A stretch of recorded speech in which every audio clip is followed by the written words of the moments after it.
Hello friends, स्वागत है आपका स्मार्ट एजुकेशन चैनल में। फ्रेंड्स, आज का जो हमारा टॉपिक है वह है पर्यावरण के अंतर्गत पॉलीथीन प्लास्टिक का उपयोग और इसका अपघटक। तो वैसे कि मैं आपको बता दूं कि यह जो है टॉपिक इतना ज़्यादा इम्पोर्टेंट नहीं है, क्योंकि इसके बारे में जो है आप सब लोग जानते हैं कि प्लास्टिक का उपयोग कहाँ पर किया जाता है और उनका अपघटक किस प्रकार से हो सकता है, या आप कह सकते हैं कि बहुत ही मुश्किल होता है। तो इसमें आप जानते हैं, लेकिन इसके बारे में मैंने कुछ और डिटेल के साथ इसमें जो है दिया हुआ है। तो आज हम जो है पॉलीथीन के उपयोग और उनके अपघटक के बारे में जानने वाले हैं। फ्रेंड्स, यदि आप पर्यावरण से संबंधित अन्य वीडियो देखना चाहते हैं तो आप यहाँ पर ऊपर की साइड राइट कॉर्नर में जाइएगा, आपको यहाँ पर आई बटन दिखेगा। जैसे ही आप आई बटन पर क्लिक करेंगे आपके सामने यहाँ पर पर्यावरण की प्लेलिस्ट खुल जाएगी। आप उस पर क्लिक करके पर्यावरण के अन्य वीडियो को भी देख सकते हैं। यदि आप मेरे चैनल पर अभी नए हैं तो प्लीज़ सब्सक्राइब बटन पर जाकर सब्सक्राइब कर लो। बेल आइकन को दबाना बिल्कुल मत भूलिएगा, ताकि जैसे ही मैं नया वीडियो अपलोड करूँ उसका नोटिफिकेशन आपको मिल सके। चलिए शुरू करते हैं हमारा आज का वीडियो। तो आज की जो हमारी हेडिंग है वो है पॉलीथीन प्लास्टिक का उपयोग और उसका अपघटक है। तो इसमें जो हमारी थ्योरी लिखी हुई है वो मैं पढ़कर बता देता हूँ। जहाँ पर भी जो भी दिक्कत आएगी, यदि आपको आती है या मुझे लगता है कि आपको समझाने योग्य है, तो वहाँ पर हम इसके बारे में चर्चा भी करेंगे, समझने की कोशिश करेंगे। तो चलिए देखते हैं इसमें थ्योरी क्या लिखी हुई है। अपमार्जक पॉलीथीन तथा प्लास्टिक कचरे से पर्यावरण को पहुंचाने वाले खतरों का अध्ययन अनेक समितियों ने किया है। इसके इस्तेमाल से होने वाली समस्या मुख्य रूप से कचरा प्रबंधन प्रणालियों की खामियों के कारण पैदा हुई हैं। अंधाधुंध रसायनों के इस्तेमाल के कारण खुली नालियों का प्रवाह रुकने, आप कह सकते हैं भूजल संतुलन आदि जैसी पर्यावरण समस्याएं जन्म लेती हैं। अर्थात पॉलीथीन का अंधाधुंध इस्तेमाल होने के कारण क्या है, जो खुली नालियां होती हैं उनमें पॉलीथीन बहुत ज़्यादा भर जाती है, हम उपयोग करते हैं और नालियों में चली जाती है, जिससे जो है खुली नालियों का प्रवाह रुक जाता है, बस जाम हो जाती है। साथ में भूमिगत जो जल है वो भी प्रदूषित होता है। प्लास्टिक रसायनों से निर्मित पदार्थ है, अर्थात यह मानव द्वारा निर्मित एक कृत्रिम पदार्थ है। आप कह सकते हैं मानव द्वारा निर्मित पदार्थ है, यह प्राकृतिक पदार्थ नहीं है, जिसका इस्तेमाल विश्व भर में पैकेजिंग के लिए होता है और इसी कारण स्वास्थ्य तथा पर्यावरण के लिए खतरा बना हुआ है। यदि अनुमोदित प्रक्रियाओं और दिशा निर्देशों के अनुसार प्लास्टिक की रिसाइकलिंग या आप कह सकते हैं पुनर्चक्रण किया जाए तो पर्यावरण अथवा स्वास्थ्य के लिए खतरा नहीं बनेगा। प्लास्टिक एक प्रकार का पॉलीमर यानी मोनोमर नाम की आप कह सकते हैं दोहराई जाने वाली इकाइयों से युक्त बड़ा अणु है। तो आप कह सकते हैं प्लास्टिक जो है पॉलीमर का एक बहुत बड़ा अणु कहलाता है, जो है प्लास्टिक है। प्लास्टिक थैलों के मामले में दोहराई जाने वाली इकाइयाँ एथिलीन की होती हैं। जब एथिलीन के अणु को पॉलीएथिलीन बनाने के लिए आप कह सकते हैं पॉलीमराइज किया जाता है या पॉलीमराइज किया जाता है, आप एथिलीन की पॉलीएथिलीन बनाने के लिए पॉलीमराइज किया जाता है जब उसे, तो वे कार्बन अणुओं की एक लंबी श्रृंखला बना लेती हैं, जिसमें प्रत्येक कार्बन को हाइड्रोजन के 2 परमाणुओं से संयोजित किया जाता है। प्लास्टिक मूल रूप से यहाँ पर जो है आपको प्लास्टिक बनने की प्रक्रिया के बारे में बताया गया है यहाँ पर, कि यह पॉलीमर का एक बहुत बड़ा अणु होता है और इसका निर्माण यदि आप कहें तो इसमें जो है एथिलीन से जो है इसका पॉलीएथिलीन बनाने के लिए पॉलीमराइज किया जाता है, जो एक श्रृंखला बना लेता है कार्बन की लंबे अणुओं की। तो इसमें जो है हाइड्रोजन के 2 अणुओं से इसको संयोजित किया जाता है। तो इस प्रकार से जो है प्लास्टिक का निर्माण होता है। प्लास्टिक मूल रूप से विषैला एवं हानिकारक नहीं होता है। यदि आप बोलें कि प्लास्टिक मूल रूप से उसको विषैला बोले, हानिकारक बोले, तो इस प्रकार से वो हानिकारक एवं विषैला नहीं है, परंतु प्लास्टिक के थैले रंग और रंजक धातुओं और अन्य तमाम प्रकार के अकार्बनिक रसायनों को मिलाकर बनाए जाते हैं। तो प्लास्टिक जो होता है, चलिए प्लास्टिक तो आप कह सकते हैं विषैला हानिकारक नहीं है, हालांकि यह अपघटक जल्दी नहीं होता है, लेकिन यह हानिकारक या इसे विषैला नहीं कहा जा सकता। लेकिन यह विषैला किस प्रकार से हो जाता है? शुद्ध प्लास्टिक में जब कई प्रकार के रसायन मिलाए जाते हैं और साथ में उसके रंगों के लिए भी रसायन मिलाए जाते हैं, तो यह जो रसायन है हम इसमें फिर पैकेजिंग करते हैं या खाना लाते हैं कुछ भी, तो यह जो है इसके जो अणु हैं रसायनों के, या जो है हमारे खाने में या अन्य भोज्य पदार्थों में चले जाते हैं। इस प्रकार से यह जो है हमारे लिए हानिकारक बन जाता है। इसमें जो आगे है वह है रंग और रंजक एक प्रकार के औद्योगिक उत्पादक या आप कह सकते हैं उत्पाद होते हैं, जिसका इस्तेमाल प्लास्टिक थैलों को चमकीला रंग देने में किया जाता है। इनमें से कुछ कैंसर को जन्म देने की संभावना से युक्त होते हैं, तो कुछ खाद्य पदार्थों को विषैला बनाने में सक्षम होते हैं। रंजक पदार्थों में कैडमियम जैसे जो भारी धातुएं होती हैं वे फैलकर स्वास्थ्य के लिए खतरा साबित हो सकती हैं। प्लास्टिसाइजर अल्प स्थिर प्रकृति का जैविक आप कह सकते हैं या कार्बनिक एस्टर अम्ल और एल्कोहल से बना होता है। वे द्रवों की भांति निथार कर खाद्य पदार्थों में घुल सकते हैं। ये कैंसर पैदा करने की संभावना से युक्त होते हैं। एंटीऑक्सीडेंट और स्टेबिलाइजर अकार्बनिक और कार्बनिक रसायन होते हैं जो निर्माण प्रक्रिया के दौरान तापीय विघटन से रक्षा करते हैं।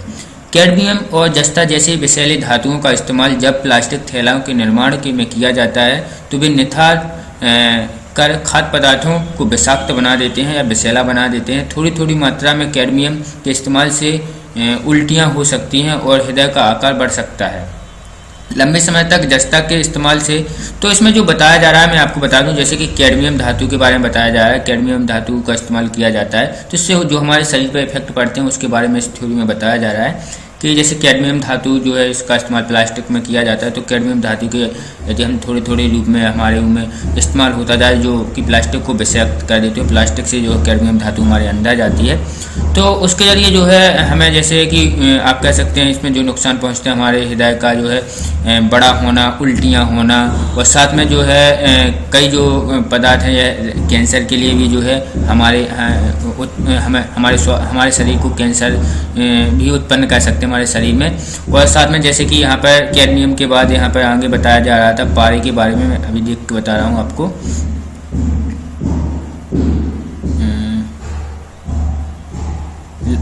जस्ते के बारे में, जस्ते के बारे में, तो लंबे समय तक जस्ते के इस्तेमाल से मस्तिष्क के ऊतकों का क्षरण होकर नुकसान पहुंचाता है। तो इस जस्ता का इस्तेमाल भी जो है प्लास्टिक के निर्माण में होता है। तो इसके अधिक लंबे समय तक इसके इस्तेमाल से जो हमारे मस्तिष्क के ऊतक होते हैं जो कि कोशिका से ऊतक बनते हैं, तो मस्तिष्क के जो ऊतक होते हैं उनका क्षरण होने लगता है या आप कह सकते हैं उनका नाश होने लगता है, हानि होने लगती है उससे हमें।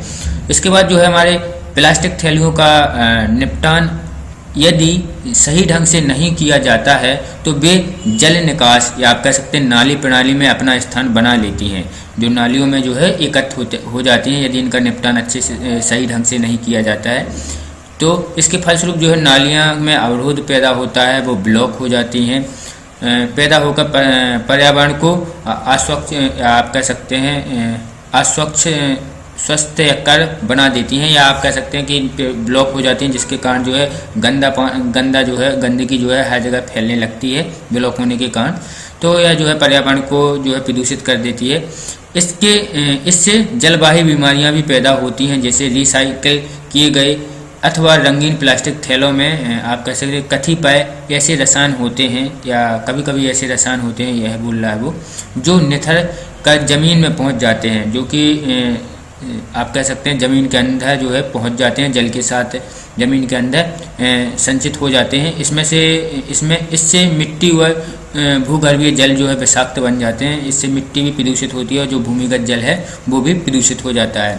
तो इस सारी थ्योरी में जो है आपको बताया गया है कि इससे जो है किस प्रकार से प्रदूषित होता है, किस प्रकार से यह हमारे लिए नुकसानदायक है, हमारे शरीर के लिए नुकसानदायक है, और इसमें क्या क्या जैसे कौन कौन से तत्वों का जो है इस्तेमाल किया जाता है। तो जैसे कि आप समझ गए होंगे कैडमियम हुआ, जस्ता हुआ, और साथ में अम्ल और एल्कोहल से बना घोल जो है एस्टर हुआ।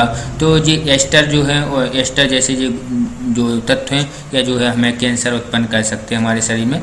तो इस प्रकार की जो है इसमें थ्योरी में बताया गया है। इसके बाद जो नेक्स्ट आगे आपकी थ्योरी है वो है जिन उद्योगों में पर्यावरण की दृष्टि से बेहतर तकनीक आप कह सकते हैं वाली रिसाइकलिंग इकाइयाँ नहीं होती हैं, वे विक्रम के दौरान पैदा होने वाले विषैले धुएं से पर्यावरण के लिए समस्या पैदा कर सकते हैं। प्लास्टिक की कुछ थैलियाँ या आप कुछ है यहाँ पर कुछ थैलियों जिनमें बचा हुआ खाना पड़ा होता है अथवा वे अन्य प्रकार के कचरे में जाकर गड़मड़ या हो जाती हैं, उन्हें प्रायः पशु अपना आहार बना लेते हैं। अर्थात ऐसी प्लास्टिक की थैलियाँ जिनमें थोड़ा बहुत आहार बचा होता है, खाना बचा होता है, उसको हम कहीं पर भी फेंक देते हैं। तो पशु इतने समझदार नहीं होते कि प्लास्टिक के साथ ही खाना खाने के चक्कर में वो क्या है प्लास्टिक को भी साथ में खा जाते हैं, जिसके कारण जो है हमारे यहाँ पर जो सबसे अधिक प्रभावित पशु जो है वो गाय हैं हमारे देश में। तो इस प्लास्टिक से सबसे अधिक प्रभावित जो पशु है वो गाय है हमारे यहाँ पर, जो है गाय जो है इसे खा लेती हैं, जिसके नतीजे नुकसानदायक हो सकते हैं। नुकसानदायक और साथ में इनकी मृत्यु भी हो जाती है। कई बार देखा गया है कि इनके पेट से बहुत ज़्यादा पॉलीथीन निकली हुई है, क्योंकि प्लास्टिक एक ऐसा पदार्थ है जो सहज रूप से मिट्टी में घुल मिल नहीं सकता और संभवतः ये आप कह सकते हैं अप्रभावनीय होता है। उसे यदि मिट्टी में छोड़ दिया जाए तो भूगर्भीय जल की रिचार्जिंग को रोक सकता है, अर्थात भूमिगत जल जो है संचित होता है भूमि में, वो जो है आप कह सकते हैं यदि पॉलीथिन हो जाए तो वो पॉलीथिन से निकल नहीं सकता। इस कारण से जो है भूमिगत जल जो है उसकी रिचार्जिंग को रोक सकता है, क्योंकि वो जो है उसमें से निकलता नहीं है जल, पॉलीथिन से जो है जल नहीं निकलता। यदि भूमि पर अधिक पॉलीथिन हो तो यह जो है भूमिगत चार्जिंग को रोक सकता है, रिचार्जिंग को रोक सकता है भूमिगत जल की। इसके अलावा प्लास्टिक के उत्पादों के गुणों के सुधार के लिए और उनको मिट्टी से घुलनशील बनाने के इस्तेमाल में जो रासायनिक पदार्थ और रंग आदि उनमें आमतौर पर मिलाए जाते हैं, वे प्रायः स्वास्थ्य पर बुरा प्रभाव डालते हैं। जैसा कि हमने अभी पीछे थ्योरी में जाना कि किस प्रकार से ये हमारे जो स्वास्थ्य प्रभाव डाल सकते हैं। अनेक राज्यों ने तुलनात्मक दृष्टि से मोटे थैलों का उपाय सुझाया है कि जो है प्लास्टिक की जगह आप थैलों का इस्तेमाल कीजिए, जो मोटे थैले बनाए जाते हैं उनका इस्तेमाल कीजिए, कपड़ों के थैलों का इस्तेमाल कीजिए। ठोस कचरे की धारा में इस प्रकार के थैलों का प्रभाव काफ़ी हद तक कम हो सकेगा, क्योंकि कचरा बीनने वाले रिसाइकलिंग के लिए उनको अन्य कचरे से अलग कर देंगे। पतली प्लास्टिक के थैलियों की कोई खास कीमत नहीं मिलती है, उनको अलग थलग करने में भी कठिनाई होती है। तो यदि प्लास्टिक थैलियों की मोटाई बढ़ा दी जाए तो इससे वे थोड़ी महंगे हो जाएंगे और उनके उपयोग में कुछ कमी आएगी। प्लास्टिक थैलियों के विकल्प के रूप में जूट और कपड़ों से बनी जो थैलियाँ होती हैं और कागज़ की थैलियों का लोकप्रिय बनाया जाना भी चाहिए। इसके लिए कुछ वित्तीय प्रोत्साहन भी दिया जाना चाहिए। तो इसमें बोला गया है कि जो प्लास्टिक थैलियाँ होती हैं, जो छोटी छोटी थैलियाँ प्लास्टिक की होती हैं, तो उनकी जगह जो है मोटी थैलियों का इस्तेमाल किया जाना चाहिए, ताकि वो महंगी हो जाएं, जिस कारण से इसका इस्तेमाल में कमी आए। और साथ में जो है इनको जैसे कचड़े में हम फेंक देते हैं तो इनको अलग करने में आसानी हो, जो कचड़े बीनते हैं जो व्यक्ति। तो प्लास्टिक जो है उसके ज़्यादा मूल्य नहीं मिलता है, और छोटी छोटी जो थैलियाँ होती हैं हमारे जो रोज़मर्रा की यूज करते हैं, तो उनको अलग करने में भी बहुत ज़्यादा दिक्कत होती है। इस कारण से जो है उनका रिसाइकलिंग नहीं हो पाता, उनको वो अलग नहीं करते, वहीं पर पड़ी रहने देते हैं। लेकिन यदि मोटी थैलियाँ, बड़ी थैलियाँ होंगी तो इसका इस्तेमाल भी कम होगा। साथ में जो कचड़े वाले होंगे, यदि वो उनको अलग करने में भी कठिनाई नहीं होगी, साथ में उन्हें थोड़ी बहुत मुनाफा भी होगा। और साथ में इसके साथ हमें प्रोत्साहन देना चाहिए कि यह जो है कपड़ों के थैलों का इस्तेमाल करें व्यक्ति, जूट के थैलों का इस्तेमाल करें व्यक्ति। तो इस प्रकार की जो है इस्तेमाल के लिए जो है हमें बढ़ावा देना चाहिए, प्रोत्साहित करना चाहिए व्यक्तियों को। साथ में जो है इस प्रकार के जो बिजनेस हुए, या आप कह सकते हैं छोटे मोटे निर्माण, जो कपड़े के थैले बनाने के निर्माण, जूट के थैले बनाने के लिए जो छोटी मोटी फैक्ट्री या उद्योग की बात करें, तो उसके लिए जो है वित्तीय सहायता भी सरकार को देनी चाहिए व्यक्तियों को, ताकि वो इनका जो है इस्तेमाल बढ़े, इनका निर्माण हो और इनका इस्तेमाल बढ़े प्लास्टिक से। इसके बाद जो है नेक्स्ट इसमें दिया गया है हमारे आगे। इसमें यहाँ ध्यान देने की बात यह है कि कागज़ की थैलियों के निर्माण में पेड़ों की कटाई निहित होती है। तो कागज़ का निर्माण जो है पेड़ों की कटाई से, या आप कह सकते हैं पेड़ों से होता है।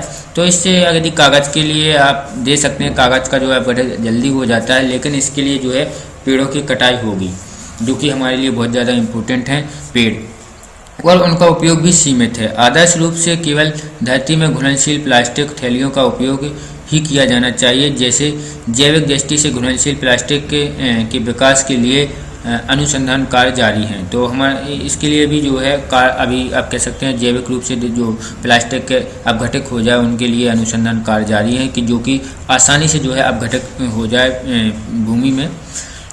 इसके साथ जो यदि हम बात करें प्लास्टिक के बारे में, यदि तो प्लास्टिक के साथ साथ जो है हमारे यहाँ पे यदि हम भारत की बात करें, तो भारत में जो है अभी जो है सिंगल यूज प्लास्टिक को बैन कर दिया गया है, बंद कर दिया गया है। मतलब सिंगल यूज प्लास्टिक को अब उपयोग नहीं किया जाता है, हालांकि अभी भी उपयोग हो रहा है, लेकिन मोस्टली इसको क्या है बैन कर दिया गया है। सिंगल यूज का अर्थ है हमारे यहाँ पर कि वह प्लास्टिक जो एक बार यूज करके दोबारा यूज नहीं किया जाता है, उसको सिंगल यूज प्लास्टिक बोलते हैं। जैसे प्लास्टिक की थैलियाँ जिनमें हम सामान लाते हैं, तो उसका एक बार ही इस्तेमाल होता है, छोटी छोटी जो थैलियाँ होती है, फिर उसे हम फेंक देते हैं। आप कह सकते हैं जैसे कि चिप्स, कुरकुरे आदि पैकेट होते हैं, जिसमें जो पैक होके आते हैं, तो उसको हम खाते हैं फिर फेंक देते हैं खुले में ही कहीं पर भी। तो यह जो है सिंगल यूज प्लास्टिक है, तो इनके इस्तेमाल पर वैसे तो रोक लग दी गई है, लेकिन अभी भी पूरी तरीके से बंद नहीं हुआ है, इसलिए इस पर और रोक लगाई जानी चाहिए और इस पर कड़े कानून या प्रावधान बनाए जाने चाहिए। इसके साथ जो है हमारा प्लास्टिक से संबंधित जो है वीडियो ख़त्म होता है। आपको यहाँ पर रिसाइकलिंग के जरिए ही प्लास्टिक को ख़त्म किया जा सकता है, प्लास्टिक का अपघटन नहीं होता है, इसलिए यहाँ पर जो है अपघटन के बारे में यदि बात की जाए तो रिसाइकलिंग ही उसका एक उत्तम उपाय है कि प्लास्टिक को बार बार जो है रिसाइकल किया जाना चाहिए और नया प्लास्टिक का निर्माण जो है बंद कर दिया जाए। तो इसके साथ जो हमारा इस वीडियो पर ख़त्म होता है। यदि आपको वीडियो पसंद आए तो प्लीज़ लाइक एवं कमेंट कीजिएगा, अपने दोस्तों को शेयर कीजिएगा। और यदि आप मैंने जैसे पहले बोला है कि पर्यावरण के अन्य वीडियो देखना चाहते हैं तो आपको राइट कोने में यहाँ पे आई बटन दिख जाएगा, आप वहाँ पर आई बटन पर क्लिक करके पर्यावरण के अन्य वीडियो को भी देख सकते हैं। Thanks for watching my video friends.